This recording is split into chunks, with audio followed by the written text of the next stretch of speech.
Xoş gördük, hörmətli izləyicilər. Sizə iyun ayının 11-nə olan hava haqqında məlumatı təqdim edirik. Bakıda və Abşeron yarımadasında hava dəyişkən buludlu olacaq. Arabir tutulacaq. Əsasən yağmursuz keçəcək. Gecə və səhər bəzi yerlərdə zəif duman müşahidə ediləcək. Şimal-qərb küləyi səhər cənub-şərq küləyi ilə əvəzlənəcək. Temperatur gecə 20-22 dərəcə isti, gündüz 27-32 dərəcə isti olacaq. Azərbaycanın əksər rayonlarında havanın əsasən yağmursuz keçəcəyi, lakin gündüz bəzi dağlıq və dağətəyi rayonlarda qısa müddətli yağış yağacağı, şimşək çaxacağı gözlənilir.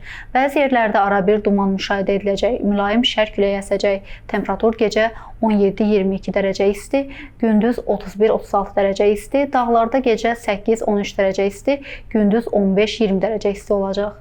Belə dəyərli izləyicilər, bizdən bugünlük bu qədər. Görüşənədək.